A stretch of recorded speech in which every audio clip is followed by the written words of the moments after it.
စာဖတ်ပါလှတဲ့လူတိုင်းကစာမဖတ်ကြပေမဲ့စာဖတ်တဲ့လူတိုင်းရောအစင်ရောအချင်းမှလှနေတတ်တယ်စာပေကစိတ်လှအောင်မှပြုပြင်ပေးတယ်စိတ်လှလာရင်ရုပ်ကပါပြောင်းလဲလာတာစာပေကရင်းချက်အောင်တင်ပြီးတော့ရုပ်ရည်ကလည်းတီကြည်လာတယ်စာပေကနှလုံးသားကိုနူးညံ့အောင်ဆုံးမပြီးတော့လေရုပ်ရည်ကလည်းတိမ်မွေ့လာတယ်စာပေကကိုချင်းစာတရားနဲ့လူတိုင်းကိုမေတ္တာထားတတ်အောင်တင်ပြီးတော့ရုပ်ရည်ကလည်းချစ်စပွဲဖြစ်လာတာပေါ့တကယ်တော့လူချစ်လူခင်ပေါများခြင်းသလားစာဖတ်ပါပေါင်းတင်ဆက်ဆံရေးပြေလေပါလိမ့်မယ်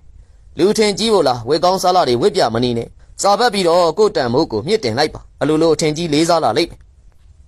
အနာဂတ်မှာဘာဖြစ်လာမလဲဘေးရင်မမီးနဲ့လွဲနေအောင်မယ်စာပေရပေးတဲ့ခွန်အားတွေနဲ့ရင်ဆိုင်ကြော်လွှားဖို့သာအသင့်ပြေနေ့ရက်တိုင်းကအဆင်ပြေနေလိမ့်မယ်မိဘကျေးဇူးဆက်ချင်လားအလုံးလုံးပြီးငွေကြေးထောက်ပံ့ရုံနဲ့မလုံလောက်ဘူးစာဖတ်ပြီးတော့လေသားသမီးဝတ္တရားနားလည်ရင်မိဘကျေးဇူးဆက်ဖို့အတွက်ဘာတွေလိုအပ်လဲသိလာလိမ့်လူတော်လူကောင်းဖြစ်ချင်လားပညာတတ်ဘွဲ့ရဖြစ်ရုံနဲ့မလုံလောက်ဘူးလေစာဖတ်ပါလူတော်လူကောင်းဖြစ်လာပါလိမ့်မယ်